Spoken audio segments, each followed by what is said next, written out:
Integral. Ha laborado en la Unidad de Atención Integral desde el 2005 hasta la fecha, ¿verdad?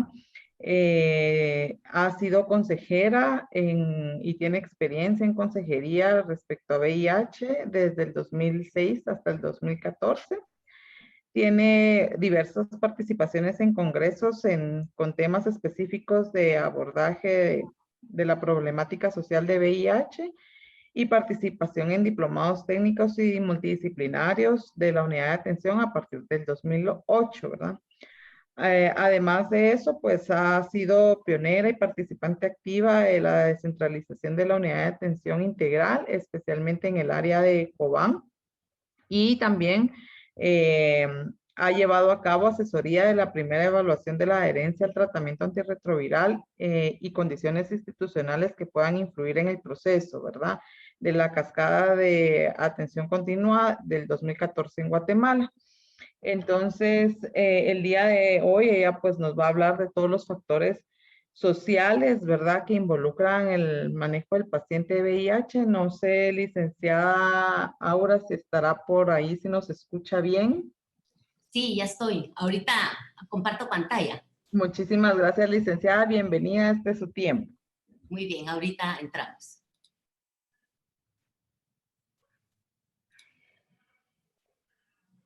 Muy bien, muy buenas tardes. Sí me escuchan, ¿verdad? Entonces, vamos a entrar. Sí, escuchamos, Aura. Gracias. Entonces, vamos a entrar a la presentación. Vamos a entrar a la presentación acerca del tema de la exclusión social y la discriminación en VIH. Entonces, nosotros sabemos que el VIH ha tenido un gran impacto social, ¿verdad? Que ha condicionado la vida de las personas de una manera muy significativa. ¿Y de qué manera le ha afectado a las personas viviendo con VIH? Le ha afectado muchas veces en su familia, le ha afectado en su trabajo y también le ha afectado también en su salud. Entonces, vemos nosotros aquí, vamos a hablar acerca de algo de la historia, de cómo se transmite la percepción social del VIH-Sida hace 40 años. Entonces, ¿qué impacto social tuvo y qué impacto tiene actualmente? Entonces, en los años, hace 40 años, aquí tuvo mucho que ver los medios de comunicación, la pérdida de algún conocido y la desinformación. Entonces, cuando nosotros miramos la pérdida de algún conocido o la pérdida de algún familiar, entonces vemos que alguien falleció, alguien murió. Entonces le quedó un miedo y un temor, ¿verdad? Porque su familia había fallecido, se había muerto. Entonces decían, ¿verdad? Entonces esa enfermedad es una enfermedad contagiosa. Entonces muchas personas le tuvo miedo entonces al VIH. Pero los medios de comunicación tuvieron mucha influencia en que se diera una desinformación. Recordémonos nosotros ahorita con la pandemia del COVID. ¿Qué ha sucedido con la pandemia del COVID? Se está reconstruyendo, ¿verdad? ¿Qué es lo que afecta en una persona el COVID-19? Entonces, al principio decían que solo afectaban los pulmones, luego que afectaba la garganta, luego que afectaba las arterias, que afectaba la mente, que afectaba el corazón. Entonces, algo que fue construido, ¿verdad? Conforme iban sucediendo las cosas, porque era una enfermedad nueva, ¿verdad? ¿Qué medicamentos se pueden tomar? Tomen vitamina C, tomen zinc, tomen los té de coronavirus, etcétera. Entonces, muchas cosas. Entonces, así mismo se dio la construcción y la información con el tema de VIH. Pero recordémonos de que no tenía ninguna como base epidemiológica para poder estar informando lo que era el VIH. Entonces hubo una gran desinformación, ¿verdad? Entonces los medios de comunicación aquí hablaban, construyeron la información y fueron construyendo la información, pero aquí hubo un problema que marcó a 3 grandes grupos y marcó a una enfermedad que la vincularon a lo que se lo denominó las 3 H's. Entonces, las 3 H's son los heroinómanos, los homosexuales y los haitianos.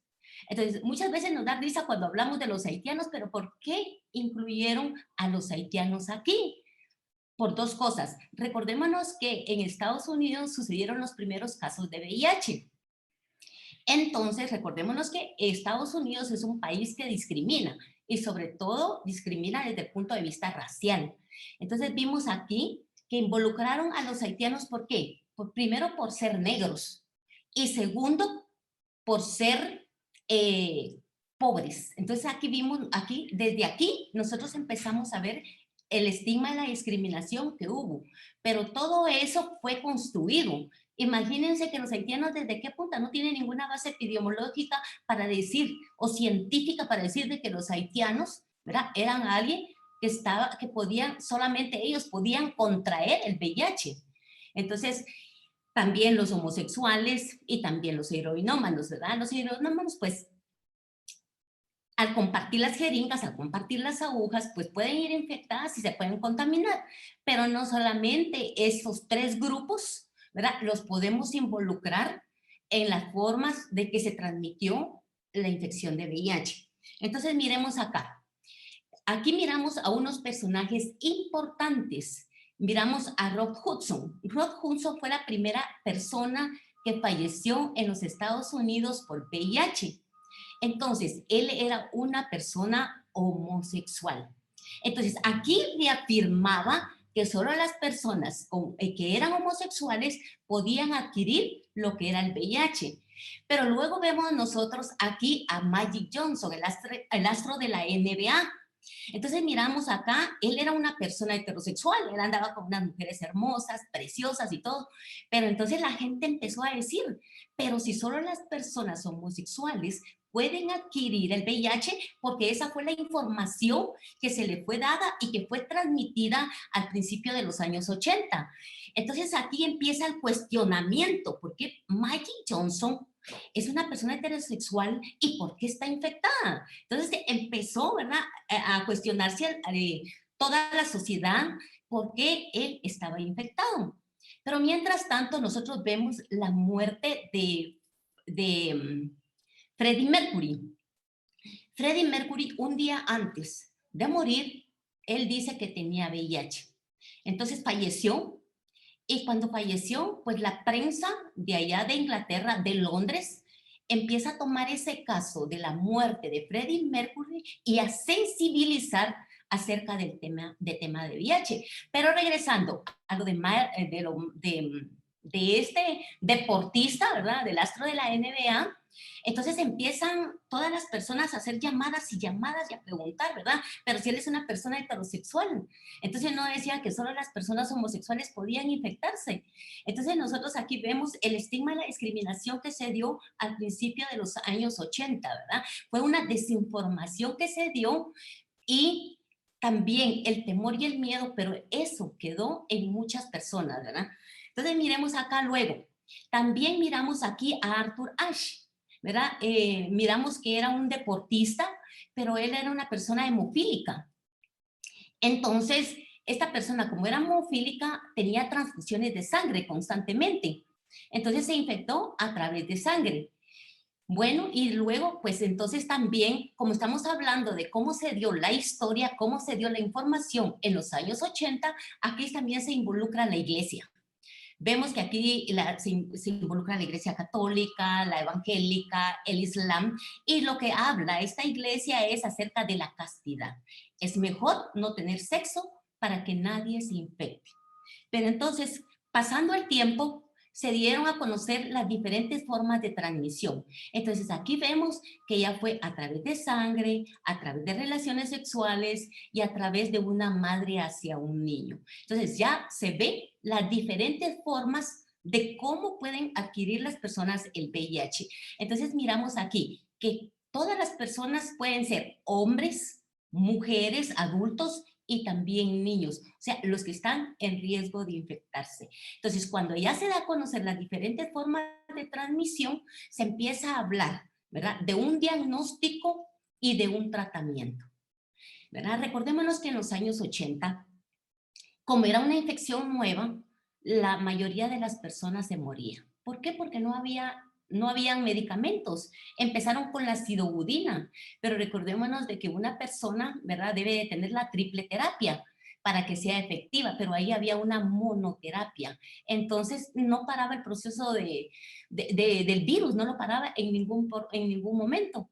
Entonces por eso muchas personas fallecieron en aquel entonces. Miramos a Freddie Mercury, estaba en su apogeo, tenía dinero, era millonario, pero lamentablemente no había medicamento y falleció. Entonces, así es como se da el estigma y la discriminación en los años 80, cómo se fue dando la información y se fue dando también de una manera muy equivocada, como les dije, que marcó a esos tres grandes grupos. Ahora miramos nosotros qué es estigma. La palabra es de origen griego y se refiere a condición, atributo, rasgo o comportamiento que hace que su portador sea incluido en una categoría social hacia cuyos miembros se genera una respuesta negativa y se les ve como culturalmente inaceptables o inferiores. Entonces, cuando nosotros miramos el estigma lo miramos, o sea, se mira como una marca, como una señal que tiene una persona. Por ejemplo, cuando nosotros miramos a una persona que se ha puesto un tatuaje, inmediatamente nosotros venimos y lo relacionamos con algo. Ah, ese es pandillero, ese es ladrón. Y si miramos en una mujer, nosotros un tatuaje, inmediatamente le decimos, ah, no, ella no es nada bueno. ¿Verdad? O decimos, o ella es una prostituta. Entonces venimos, señalamos, porque cuando estigmatizamos estamos señalando. Y cuando estamos señalando y estamos estigmatizando, se conduce a la discriminación también. Entonces, miremos en la primera definición de estigma en el diccionario de la Real Academia de la Lengua Española, es una marca o señal en el cuerpo. Otro significado de estigma en el diccionario es el desdoro, es el prejuicio, la afrenta y la mala fama. Entonces, el estigma va a conducir siempre a la discriminación. Pero veamos aquí, el origen del estigma por VIH-Sida. Dice que el SIDA es una enfermedad de ricos y el SIDA es una enfermedad de pobres. Entonces aquí vemos que son las relaciones y divisiones económicas, porque estamos hablando de riqueza y de pobreza.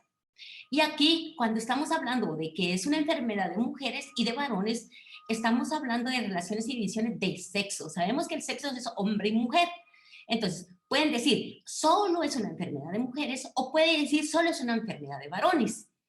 Y cuando vemos aquí por las relaciones y divisiones raciales, podemos decir, como lo que estábamos hablando anteriormente, que decía que era una enfermedad de los haitianos, estamos diciendo. Pero aquí pusieron este ejemplo que es una enfermedad africana. ¿Por qué? Por ser negros. Y una enfermedad de los occidentales. ¿Por qué? Por ser chinos, por todo eso, ¿verdad? Porque también los Estados Unidos, ¿verdad?, ha discriminado, recordémonos, retrocedamos años. Entonces también los que son chinos, japoneses y todo han sido discriminados por los Estados Unidos. Entonces aquí vemos las relaciones y divisiones raciales. Y aquí en las relaciones y divisiones de género, recordémonos que en género ya no solo hay mujer, hombre, sino que también ya hay homosexuales, ya hay transvestis, o sea, ya hay lesbianas, ya hay mucho, ¿verdad? Lo que se le agrega.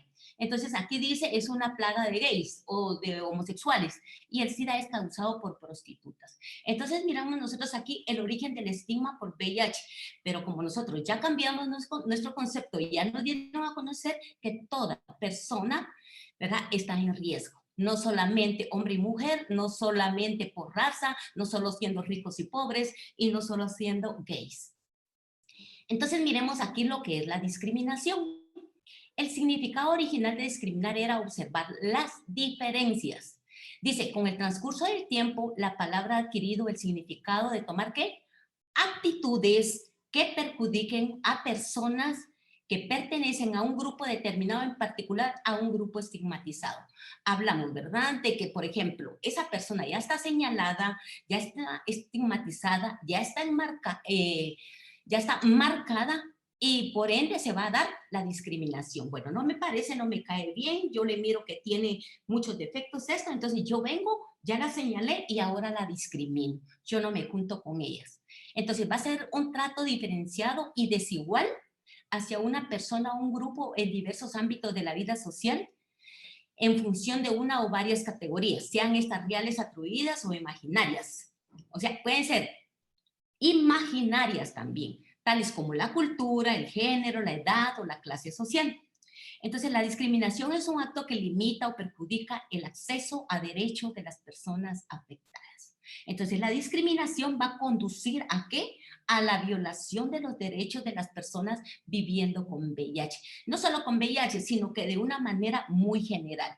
Ha sido ya señalada, ha sido estigmatizada y por ende va a ser discriminada. Entonces, varios ejemplos que les voy a poner aquí. Por ejemplo, una estudiante estaba con nosotros. Entonces, estaba lloviendo, estábamos en el Hospital Roosevelt, y cuando estábamos en el Hospital Roosevelt, ella llevaba su gran sombrilla. Entonces, una señora le dice, mire, ¿me puedo ir con usted? ¿Me puede tapar?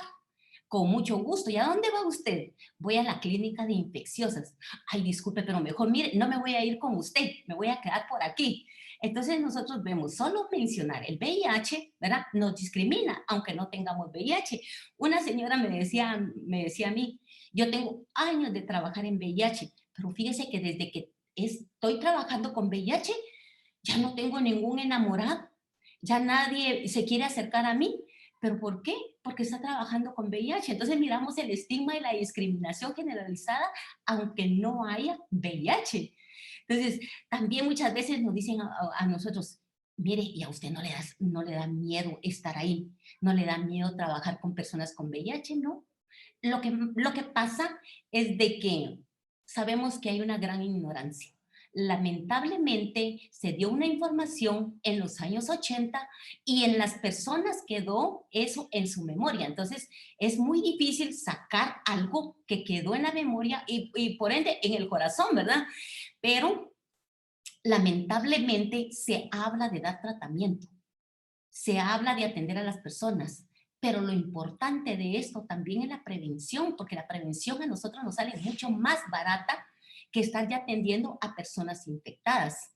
Supuestamente se decía que para el año 1920 teníamos que alcanzar un 80% de la población que ya no se infectara y que para el año 2030, o sea, ya ninguna persona se debería de infectar. ¿Por qué? Porque se está dando un tratamiento, ¿verdad? Temprano para evitar que las personas infecten a las demás personas si tienen sexo. Pero recordémonos que no todas las personas van a tomar su medicamento y no todas las personas van a ser responsables. Entonces, continuemos acá hablando. Aquí vamos a dar las claves que determinan el estigma, la discriminación relacionadas al VIH. Entonces, miremos, ¿por qué la gente rechaza? ¿Por qué? Porque es una enfermedad que amenaza la vida. Es una enfermedad que puede matar. Pero aquí, todo esto, ¿por qué la gente rechaza? Está relacionado en un círculo ¿de qué? De ignorancia. ¿Por qué? Porque la gente le tiene miedo. Sabemos que es una enfermedad, ¿verdad? Que se puede trasladar o se puede infectar a través de relaciones sexuales, de una madre hacia un niño, ¿verdad? Y a través de sangre. Pero la gente piensa todavía que es una enfermedad social, que con estar en contacto con las demás personas se van a infectar. No es coronavirus, el coronavirus rapidito se lo lleva, pero el VIH no, las formas de transmisiones son diferentes. Entonces, como decía, ignoran las formas de transmisión.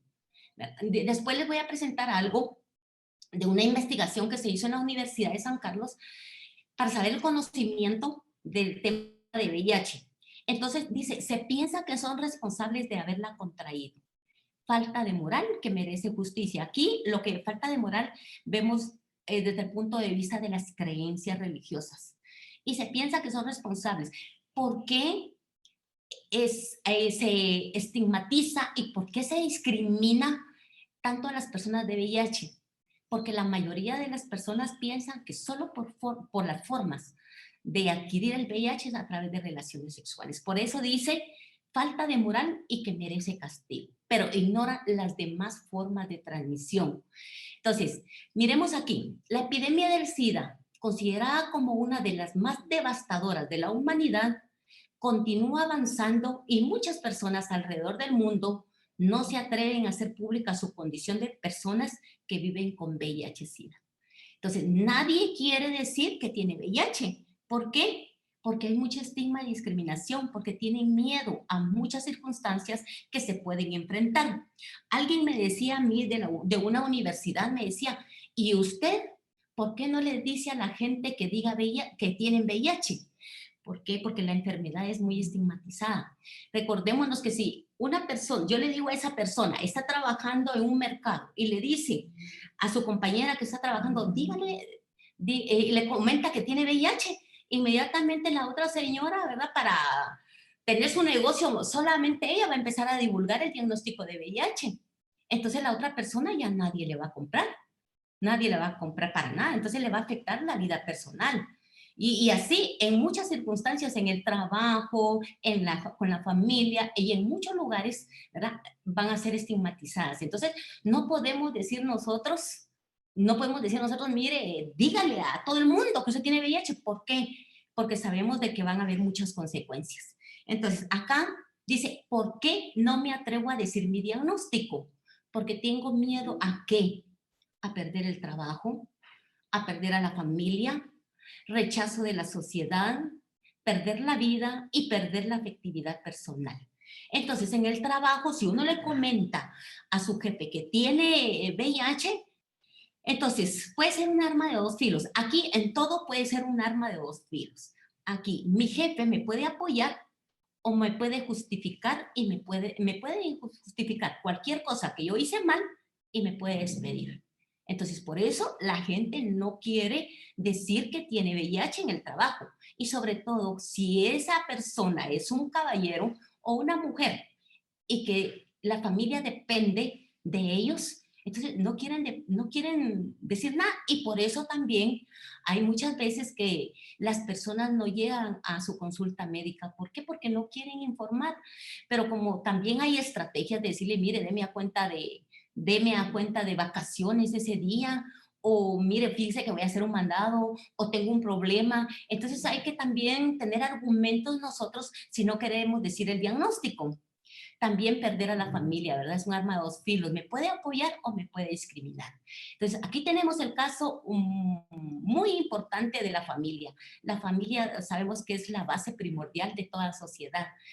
Y es la familia. Si tenemos a la familia va a ser un gran apoyo para que nosotros sigamos adelante cuando nosotros nos enteramos que tenemos VIH, ¿sí?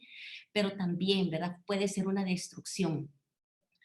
Había una niña que se llamaba Claudia. Esta niña, pues su mamá se la llevó a vender y cuando se la llevó a vender había una fuente. Y en esa fuente, pues la mamá se fue y dejó encargada a otra hermanita pequeña. O sea, tal vez ella tenía 6 años y la otra niña tenía 3 años. Entonces, la niña de 6 años, que se llama Claudia, se durmió. Y cuando empezó a buscar a su hermanita, cuando la empezó a buscar, la niña estaba en la fuente y estaba muerta. Entonces, ella ya traía, imagínense, de buscar a la hermanita y encontrar la muerte, qué dolor para esa niña, pero no era la responsabilidad de esa niña, era la responsabilidad de los padres. Pero esa niña, con la muerte de su hermanita, le dolió tanto, ¿verdad? Y ella fue creciendo, pero no fue creciendo de una manera, con una gran fortaleza como cualquiera, sino creció con una debilidad, ¿verdad? Con un señalamiento. Por tu culpa murió tu hermanita. Entonces fue creciendo. Ella se metió a las drogas cuando era grande y cuando era grande pues tuvo una pareja, se embarazó y cuando se embarazó pues ella vivía todavía en su casa, pero cuando se enteraron que tenía VIH le alquilaron un cuarto para que ella fuera a vivir con su pareja. Entonces miramos ahí el estigma y la discriminación bien marcada. Nació la niña, nació la bebé, una niña muy bonita, pero a los 8 días Claudia murió. Y esa niña estaba ingresada y yo la tenía cargadita. Y cuando la tenía cargadita, llegó la familia, llegó la hermana y le digo, mira, aquí está la nena, ¿la quieres cargar? Uy, no, me dijo, ¿verdad? Entonces le tuvo miedo. Esa niña se fue al lugar Ana Vitielo, donde fue creciendo. Y ya después, como a los 4 o 5 años, la familia la reclamó. Pero vemos ahí nosotros, ¿verdad? Que puede haber apoyo de la familia o puede haber estigma y discriminación, ¿verdad? Que es muy dolorosa y muy lamentable para toda la familia. Tenemos el rechazo de la sociedad, perder la vida. ¿Por qué hablamos de perder la vida? Porque en las comunidades se ha visto que mucha gente ha tenido que cambiarse a otro lugar. ¿Por qué? Porque se enteran que tienen VIH y quieren quemar la casa y los quieren quemar vivos. Entonces, por eso no se atreven a decir el diagnóstico. Y perder la afectividad personal. Perder la afectividad personal es tan importante porque es, imagínense, es una vida, porque uno desea tener una familia. Cuando uno le pregunta a las personas allá en la clínica y le dice, mire, usted es unido, soltero, casado o viudo, fíjese que yo soy soltero. ¿Y por qué soltero? Le digo yo, ¿por qué no se ha casado? Porque tengo VIH. Y entonces nadie le quiere hacer caso. Entonces, o primero si le dice a la pareja que tiene VIH, le va a decir, no, yo no quiero nada no quiero nada tener contigo, ¿verdad? Nada. Entonces, yo le he preguntado a muchas personas, mira, ¿tú te casarías con una persona que tiene VIH? Unos me dijeron, yo sí me casaría con ella, con esa persona, pero no tendría hijos. Y otra me dice, no, yo rompería de una vez de raíz toda la relación. Y otra diría, si tiene dinero, sí me caso con él. Pero bueno, entonces yo le digo, vas a tener que esperar mucho porque ahora las personas que tienen VIH tienen un buen medicamento y no se van a morir. La expectativa de vida también es como de 80 años. La única diferencia entre uno que tiene VIH y otro que no tiene VIH es que uno va a tomar medicamento y otro no. Entonces, lamentablemente vas a tener que esperar. No se va a morir rápido, ¿verdad? Entonces, también el caso de una persona, imagínense una persona, dice que el VIH llega en los momentos cuando uno está, podríamos decir, en su apogeo, cuando ya tiene una carrera, cuando tiene uno ya una casa, cuando tiene uno un noviazgo y se va a casar, ¿verdad? Entonces, llega en esos momentos, ¿verdad? ¿Y cómo puede el VIH afectar la vida de las personas? Porque teníamos una persona que llegó y le digo yo, ¿por qué te hiciste la prueba de VIH? Porque me voy a casar. ¿Y quién te dijo que te tenías que hacer la prueba? Porque cuando uno se va a casar, sí se puede hacer la prueba de VIH. El licenciado le puede decir, mira, hacete la prueba de VIH, está dentro de la ley, ¿verdad? Entonces, fíjese que me iba a casar y ya teníamos planes. Ya fíjese que estábamos pagando una casa, estábamos comprando los muebles, estábamos comprando todo. ¿Y ahora qué va a pasar? Le digo, no sé qué va a pasar. Entonces, y así en muchas situaciones, ¿verdad? Porque cuando la persona se entera que tiene VIH y hay un compromiso, muchas veces se retira. ¿Por qué? Porque no quiere infectar a las demás personas. Y también, ¿por qué? Por el rechazo. Entonces, eso de perder la afectividad personal es algo muy duro, muy duro. Y entonces debemos de considerar nosotros esa parte. Y entonces miramos aquí el círculo vicioso del estigma y la discriminación. Entonces, por ejemplo, en McDonald's. En McDonald's vienen y van a contratar a las personas. Y cuando contratan a las personas, no les dicen que les van a hacer la prueba de VIH. Entonces, le sacan las muestras, le sacan los exámenes y todo. Se enteran de que te tiene VIH y cuando se enteran que tiene VIH, ¿qué dicen? Fíjese que no calificó. Y cuando le dice que no calificó, ¿qué hace? ¿Verdad? Están violando los derechos humanos. Primero, ¿por qué están violando los derechos? Porque no le pidieron autorización para hacerse la prueba de VIH. Y segundo, hay un estigma de discriminación. Como dice aquí, el estigma facilita o promueve las actitudes discriminatorias. Dicen que tiene SIDA. O sea, la prueba salió positiva. ¿Qué causa eso? Actitudes, ¿verdad? Estas actitudes a menudo se reflejan en comportamientos que dan lugar a actos de ¿qué? De discriminación. Diles que no necesitamos más personal. ¿Qué conduce a eso? A la violación a los derechos humanos. Entonces, si nadie les quiere hablar, quizá sea porque pueden ser un peligro. ¿Por qué? Sabemos que todo está en un círculo de la ignorancia. Entonces, eso que conduce y legitima el estigma y la discriminación. Entonces, sigamos adelante. Entonces, contextos donde la estigmatización y la discriminación se han identificado como existentes. En la escuela, cuando, por ejemplo, se enteran de que los padres de los niños tienen VIH, inmediatamente los quieren retirar de la escuela. o les mandan a hacer una prueba. Nosotros hemos tenido que intervenir muchas veces porque las señoras llegan allá y me dicen, fíjese que quieren sacar a mi niña de la escuela. Bueno, entonces nosotros lo que le mandamos es una nota, ¿verdad? De que ahí están violando los derechos humanos, hablamos del decreto 27/2000 y hablamos de que también, no solamente mandamos de que es una violación a los derechos humanos, sino que también estamos en la capacidad de poder dar un taller para que ellos se den cuenta de las formas de transmisión. En el trabajo también, ¿verdad? Ya hablamos del trabajo en las áreas de salud, ya vimos en la familia, ya vimos en la iglesia también cómo se puede dar, ¿verdad? Por ejemplo, había una persona cristiana, ¿verdad? Le dijo a su pastor que él tenía VIH. Entonces él se iba, ¿cómo se llama? Él estaba ahí en la iglesia y le dijo, mira, bueno, tú te sentás de aquel lado, por favor te sentás de aquel lado y nosotros aquí.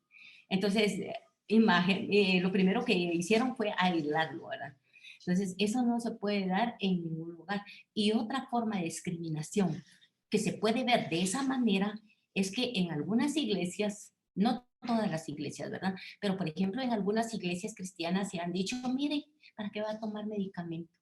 ¿Verdad? Pidámosle a Dios, ¿verdad? Y Dios va a hacer la obra.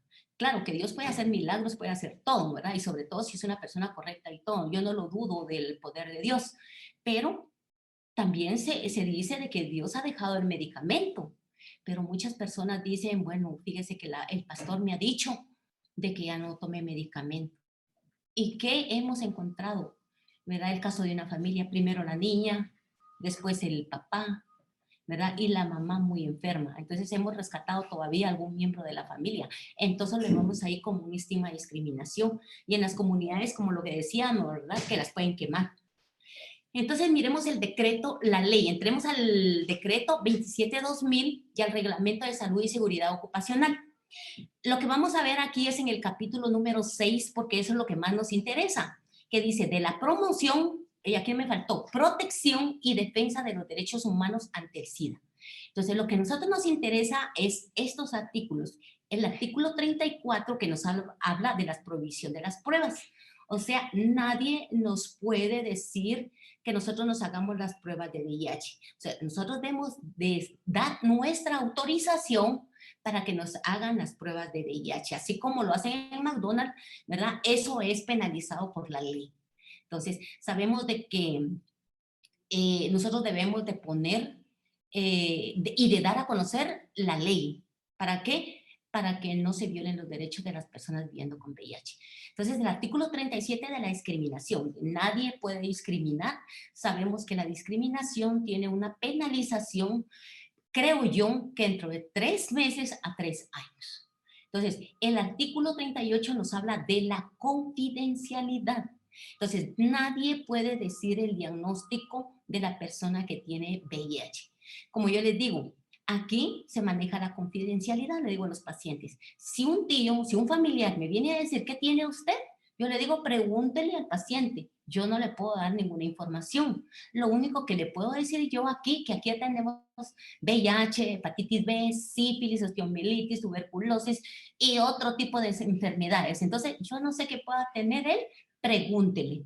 Entonces, así es mi respuesta cuando yo le digo, no le puedo dar ninguna información, a menos que ya el paciente me autorice a mí decirlo. De lo contrario, si yo estoy divulgando el diagnóstico, ¿verdad? Estoy violando un derecho de la persona.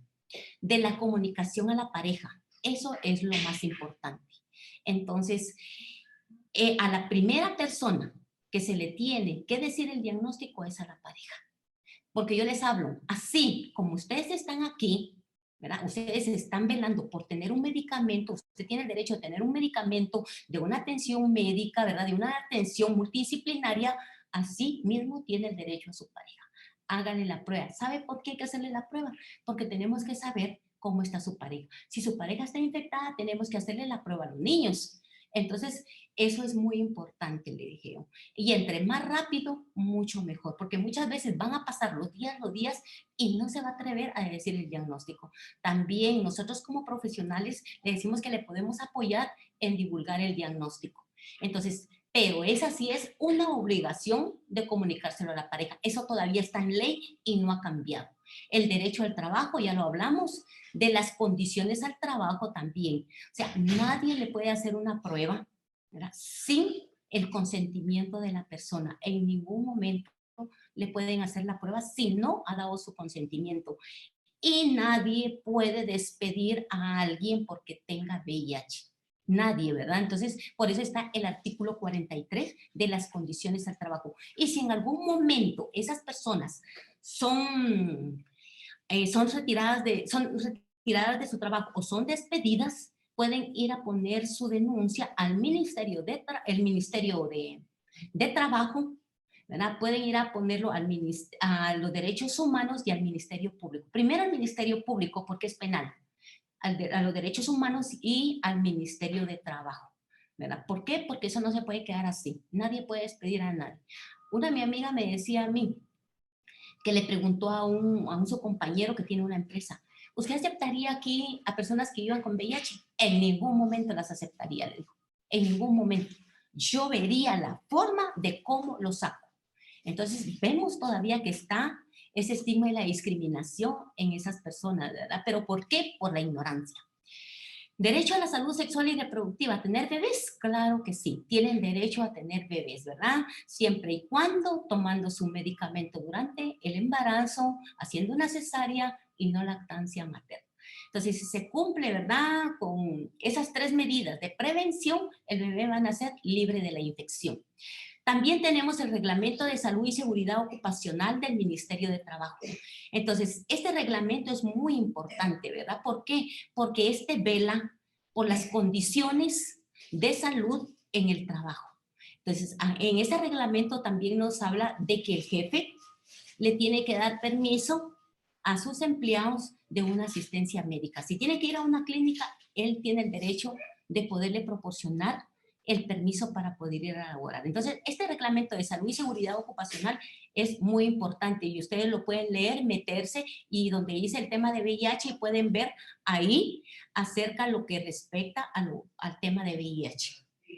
Entonces, podemos ver aquí las intervenciones de trabajo social. Entonces, no solamente de trabajo social, sino que es de todo un equipo multidisciplinario. Entonces, debemos de sensibilizar e informar a la población sobre el tema de VIH. Entonces, por ejemplo, nosotros ya hemos hecho 2 jornadas para el Día del Trabajador Social, que es el 2 de mayo. Nosotros hemos hablado acerca de la educación en el tema de VIH, ¿verdad? Entonces, es muy importante. ¿Por qué? Porque sabemos que hace falta. Hace mucha falta sensibilizar, informar. ¿Para qué? Para que ya no se viva en la ignorancia. Entonces, que la población conozca sobre la existencia de la ley que apoya a personas que viven con VIH. Que las personas con VIH conozcan sobre sus derechos y también de sus obligaciones. Hacer todo lo posible para integrar a las personas en un ambiente social que sea de apoyo y al mismo tiempo una muestra de respeto a las personas y a los derechos humanos. Entrenamiento para trabajadores de la salud, empresas y educación, entre otras, donde la estigmatización y discriminación se han identificado como existentes, así como los diplomados. Esto es muy importante para todos los trabajadores de salud, para empresas también, ¿verdad? En los lugares de trabajo, para hablarle a los patronos, ¿verdad? Las formas de transmisión, para darle a conocer a los amigos, para que no haya discriminación. La protección legal para las personas que viven con VIH avanzado, la aplicación de la ley. Es que la aplicación de la ley, si no se aplica la ley para las personas que están cometiendo estigma y discriminación, no van a cambiar. Tenemos que aplicar la ley. Y coordinar con instituciones de apoyo legal. Nosotros coordinamos mucho con la red legal. Y pues tenemos una persona que es muy importante para nosotros, que se llama Rocío Samayoa, que con cualquier problema que nosotros tenemos, pues nosotros nos apoyamos en ella, ¿verdad? Inmediatamente, mire, fíjese que pasó esto, y ella nos dice, ¿verdad? Entonces, también hay muchas instituciones, ¿verdad?, que nos pueden apoyar. Está PASMO, está CASA, hay muchas instituciones que nos pueden apoyar también desde el punto de vista legal. Entonces, vamos a ver aquí esta investigación con los estudiantes de la Universidad de San Carlos. Nuestro diseño en el 2014 fue a través de un conglomerado. Entonces, queríamos nosotros saber qué conocimientos tenían los estudiantes. Entonces agarramos a los estudiantes que venían del primer semestre, o sea, estaban ingresando a la universidad. Estaban ingresando a la universidad y fue comprendidos entre 22 a 24 años. Entonces queríamos saber cómo venían de la escuela y cómo venían del diversificado, con qué conocimiento venían con el VIH. Entonces nuestra investigación se llamó CAP, Conocimientos, Actitudes, Prácticas, y queríamos saber qué tanto conocimiento tenía. Entonces esto fue lo que nosotros logramos encontrar. Aquí dice tabla 4, gráfica esto y todo, pero no lo tomen en cuenta.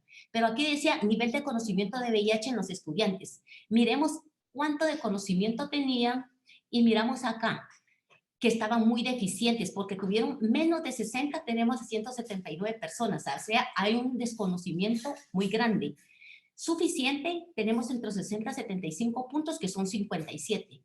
Y óptimo, o sea, que si tuvieron mayor de 75 puntos, tenemos 14. Entonces, vemos que hay mucho desconocimiento, hay una deficiencia con respecto a las formas de transmisión. Ahí vimos nosotros más, porque lo único que decían las personas es por relaciones sexuales. Sí. Entonces, vamos a continuar. Entonces, vemos acá. Entonces, aquí miramos una gráfica 2. Entonces, los estudiantes informaron sobre la aceptación de cuidar a un familiar que tiene VIH-Sida, como estamos hablando de estigma y discriminación. Entonces, miramos que aquí un 86% dice que sí, ¿verdad? Cuidaría a un familiar, un 13% dice que no, y 1% no respondió. Entonces, sí, ellos dicen que van a cuidar a un familiar. Entonces, aquí hablan acerca de la relación laboral con otras personas infectadas. Entonces, aquí un 89% dice que sí, un 10% dice que no y un % dice no responde. Entonces, ahí las personas que tienen VIH se les permite la relación laboral, entonces sí dice, ¿verdad? Miremos aquí, el derecho a un embarazo de una mujer con VIH. Aquí el 54% nos dice que sí, ¿verdad? Que tienen derecho a embarazarse, y un 46% dice que no. Pero aquí hubo tal vez una pregunta algo confusa, porque nosotros sabemos que el derecho sí lo va a tener toda, pero lo que tienen ellos, el desconocimiento, es de que si una mujer, ¿verdad?, toma las medidas de prevención, puede evitar que su niño se infecte. Tal vez siento que ahí fue la confusión, pero nosotros solo hablamos del derecho de embarazarse, que tenga VIH, y claro que sí, ¿verdad? O sea, todas las personas tienen derecho a embarazarse, pero con responsabilidad. Y seguimos aquí. En la gráfica 3, los estudiantes contestaron que sí continuarían su relación de amistad con una persona que tiene VIH. 86% dijeron que sí y un 14% dijo que no. Luego miramos acá la opinión de los estudiantes sobre tener sexo con una persona que tenga VIH-Sida estamos hablando con uso de condón. Un 89% dijo que no tendrían relaciones ni con uso de condón con una persona que tiene VIH. Y un 11% dijo que sí tendrían sexo con las personas. Luego miramos acá el conocimiento sobre el decreto 27 de 2000 para promover y proteger los derechos de las personas viviendo con VIH, y el 70% nos dijo que no conocían el decreto 27 de 2000. Y el 30% nos dijo que sí lo conocen, pero no conocen su contenido. Entonces aquí sí conocen que hay una ley, pero no conocen su contenido. ¿Por qué? Porque no se han detenido a leerlo. Cuando yo llegué al hospital, yo no sabía que había un decreto 27 de 2000, pero como yo sabía que iba a VIH, mi amiga me dijo que estudiara un poco del decreto 27 de 2000. Pero si uno no está metido en el asunto, realmente pues desconoce este decreto. Y pues esto es todo, ¿verdad? Entonces aquí terminamos con el fin de la presentación. Muchas gracias, licenciada Auri. No sé si habrá alguna pregunta específica para la licenciada. Este es el tiempo. Yo solo quisiera compartir a lo que nos enfrentamos a nivel social. El estigma, la discriminación de los pacientes, todas las situaciones que los pacientes se enfrentan día a día. Muchas veces en la clínica pues uno ve cómo el paciente es rechazado por la familia, por los amigos, lo despiden del trabajo, o cómo su diagnóstico es divulgado en la comunidad, o la pareja los abandona. Entonces, realmente hay mucho que hacer. La brecha es demasiado grande. Y cuando uno se enfrenta a eso, dice, "Ay, espero que algún día todo esto cambie".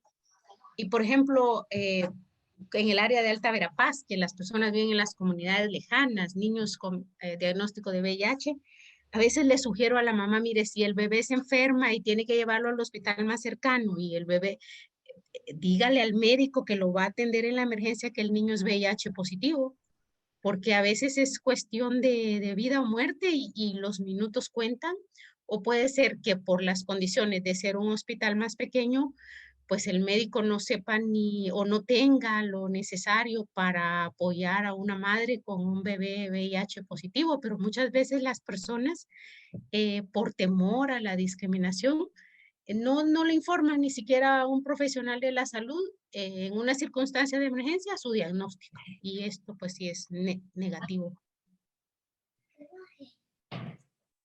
Sí, muchas gracias por compartir esa información. Lo miramos que el estigma y la discriminación hay en todos lados, con respecto al tema de VIH. Muchas gracias, Marisol. ¿Habrá alguien más que tenga alguna inquietud o que quiera brindar su opinión?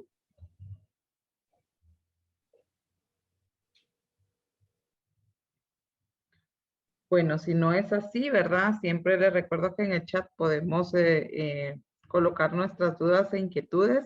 Le agradecemos a la licenciada Aura González su presencia, la paciencia y la accesibilidad para acompañarnos el día de hoy en un tema que es bastante interesante e importante que lo tengamos visible, ¿verdad? Al momento de abordar a los pacientes con esta infección. Así que muchísimas gracias, licenciada, por su tiempo y que tenga usted feliz tarde. Bueno, muchas gracias, de nada. Que estés bien. Bien, entonces vamos a continuar. Ya este es el final de la jornada educativa. Solo para, a forma de recordatorio, ¿verdad? Hacerles saber que a partir de hoy a las 12:30, ¿verdad? Al finalizar esta jornada, tenemos ya disponible el examen del módulo 10, el